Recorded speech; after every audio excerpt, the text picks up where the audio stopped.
Market లో invest చేసి మీ డబ్బులు డబుల్ చేసుకోవాలనుకుంటున్నారా? సుందరరామిరెడ్డి గారి లైవ్ సెమినార్ కి అటెండ్ అవ్వండి. నమస్తే రమగారు. నమస్తే జయ. రమగారు, కార్తీక మాసంలో ఉన్నాము. ఆల్రెడీ సగం రోజులు కూడా అయిపోయినాయి.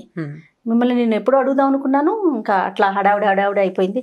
ఏం చేస్తున్నారు, ఏంటి పూజ చేస్తున్నారా, రోజు దీపం పెడుతున్నారా? కార్తీక మాసం అంటే ఏమిటో ఆరోగ్య మాసం. మామూలుగా ఆరోగ్యం అంటే మనం ఏం చేస్తాం, రకరకాలు మంచి మంచి పదార్థాలు తినాలి, చక్కగా మందులు వేసుకోవాలి, బాగా పడుకోవాలి, రెస్ట్ తీసుకోవాలి కదా. కానీ కార్తీకంలో ఆరోగ్యం తినకూడదు, రెస్ట్ తీసుకోకూడదు, టైంకి పడుకుని బాగా పెందరాళ్ళే లేచేయాలి.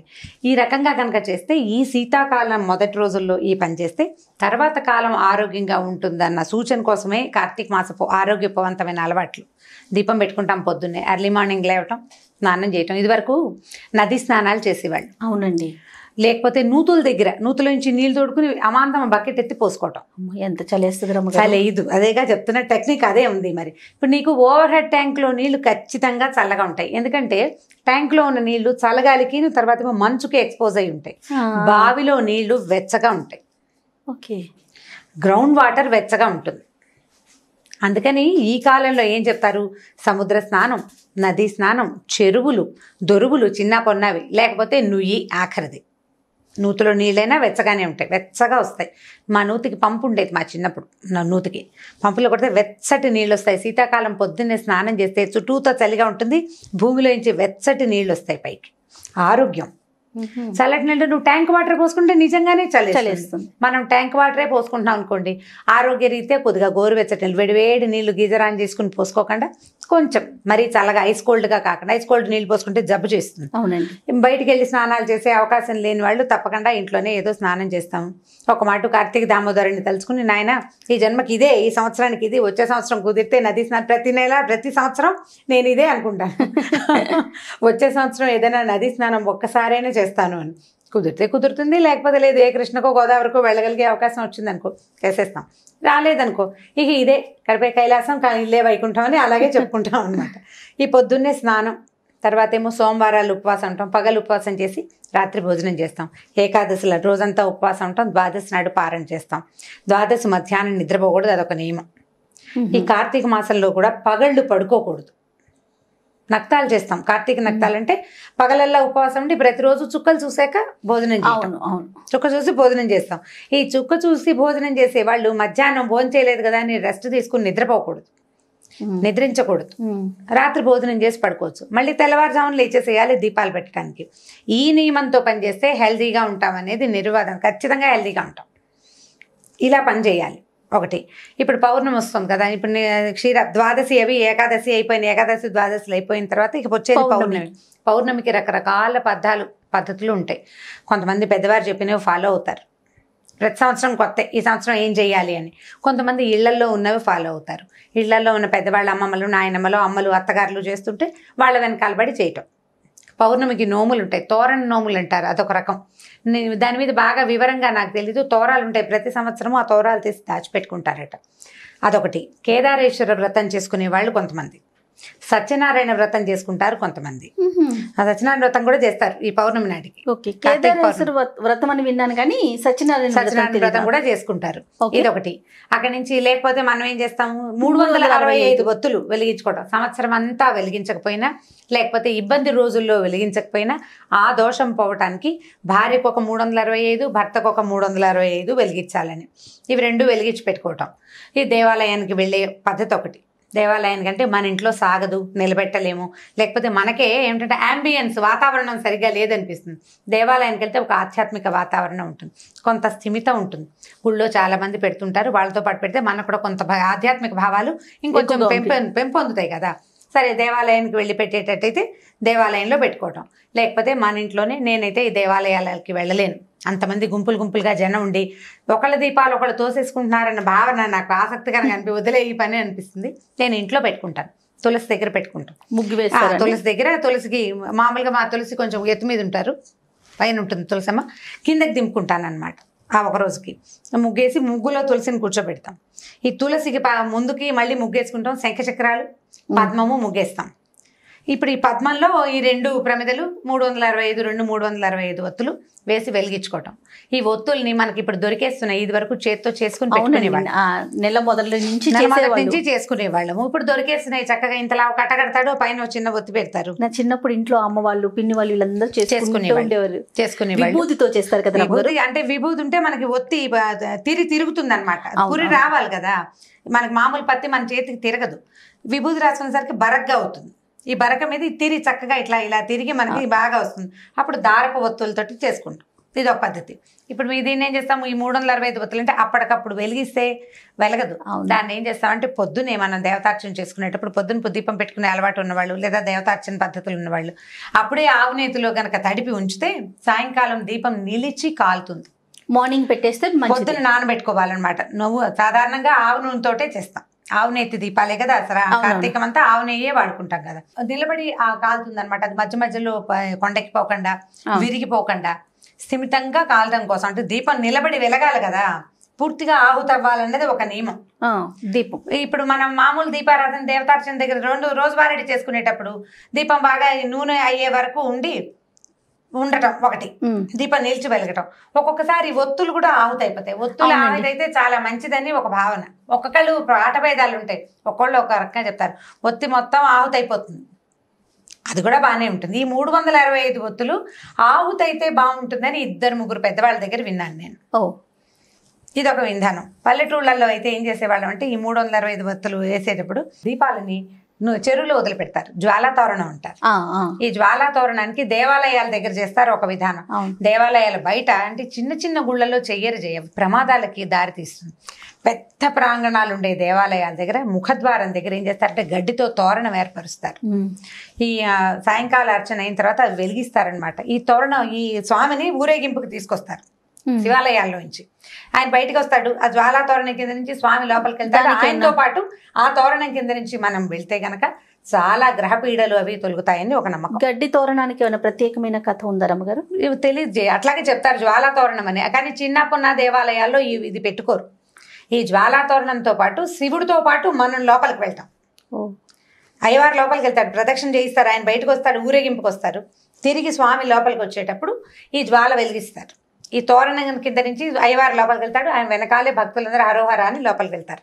ఈ తోరణం కింద నుంచి వెళ్తే ఈ సంవత్సరపు గ్రహపీడలు అనారోగ్యాలు అవి తొలగిపోతాయని ఒక నమ్మకం. అన్ని దేవాలయాల్లో చెయ్యరు. ఇప్పుడు మనకు సమర్థంగా ఉంటాయి సిటీల్లో దేవాలయాలు, అక్కడ కొంచెం తక్కువ. సిటీకి కొంచెం దూరంగా ఉండే శివాలయాల్లో ఇవి కనపడుతూ ఉంటాయి. ఇది చేస్తారు ఒకటి.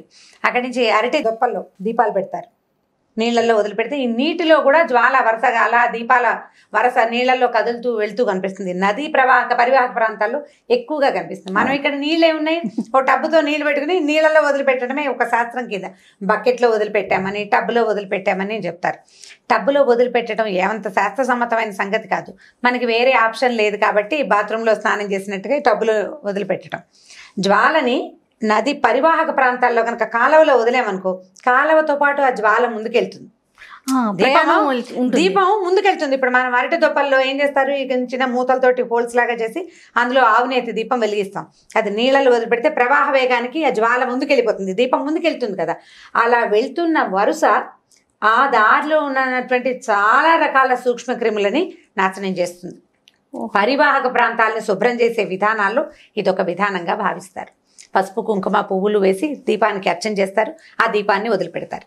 అట్లా దీపాలు ముందుకు వెళ్తుంటే ఆధ్యాత్మిక ధోరణి పెంపొందుతుంది, చుట్టుపక్కల వాతావరణం పవిత్రీకరింపబడుతుంది.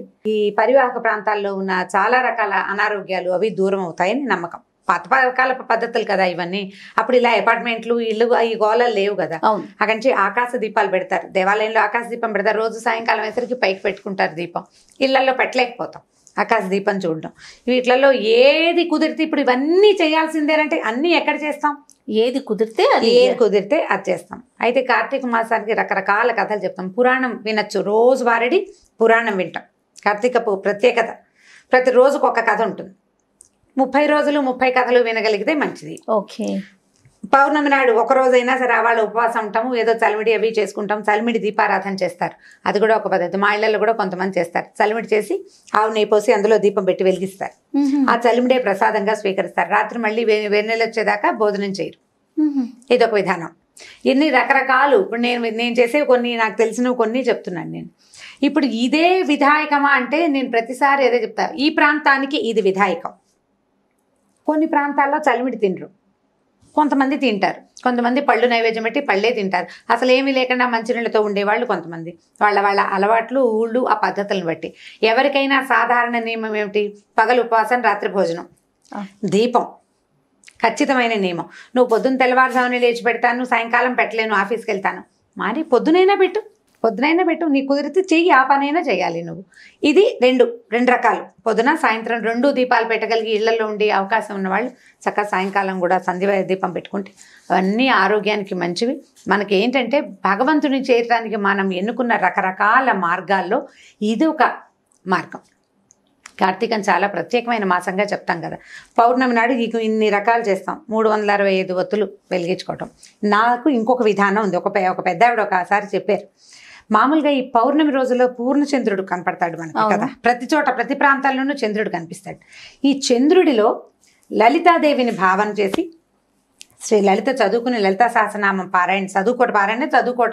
చదువుకుని వెండి పళ్ళెంలో కానీ వెండి గిన్నెలో కానీ పాలతోటి పాయసం చేసి పాయసాన్ని నివేదన చేసి స్వీకరించమంటారు. ఓహో. పౌర్ణమి నాడు గనక ఇట్లా లలిత పారాయణ చేస్తే అది కామ్యమని, కోరిన కోరికలు సిద్ధిస్తాయని, మనశ్శాంతి దొరుకుతుందని చెప్తారు. చంద్రుడు మనఃకారకుడు. మనం మామూలుగా పౌర్ణమి రోజుల్లో సముద్రానికి ఆటుపోట్లు ఎక్కువ అవుతాయి కదా. అవునండి. అందుకని చీకటి పడ్డాక వెళ్ళకూడదంటారు. కొన్ని రకాల కరెంట్స్ ఉత్పన్నమై అవుతాయి, అందుకని పౌర్ణమికి చెప్తారు కదా, పెరుగుతాయి, ఆటుపోట్లు ఎక్కువ అవుతాయి. కానీ కార్తీక పౌర్ణమికి ప్రత్యేకంగా ఖచ్చితంగా సముద్ర స్నానం చెప్తారు. కార్తీక పౌర్ణమి స్నానాలు చాలా విశేషం. కార్తీక స్నానాలే విశేషమైన స్నాన విధులు అవి. పౌర్ణమి నాడు ఈ సముద్ర స్నానం చేయడం ఇంకా విశేషమైంది. పున్నమి చంద్రుడి వీపు కనుక పడితే ఆ సూర్యుడు చంద్రుడు ఈ నెలల్లో, ఈ మధ్యలో పౌర్ణమికి వాటికి దగ్గరలో సూర్యచంద్రులు ఇద్దరు ఒక్కసారే ఆకాశంలోకి వస్తారని, ఆ వెలుగులు ఈ నదుల మీద పడడం వల్లే వాటిలలో కరెంట్స్ అంటే అందులో ఉండే శక్తి పెరుగుతుందని చెప్తారు. అందుకు ఈ నదీ స్నానాలు అవి నియమబద్ధంగా చేయాలంటారనమాట. కుదిరితే చేస్తాం, కుదరకపోతే ఇప్పుడు నేను చెప్పాను కదా వచ్చే సంవత్సరం చేస్తానని ఒక దండం పెట్టుకుంటాం. కుదిరిన ప్రకారంగా చేసుకుంటూ వెళ్తాం. పౌర్ణమి నాడు నియమంగా పగలు ఉపవాసం, సాయంకాలం భోజనం, సాయంత్రం దీపం పెట్టుకోవటం.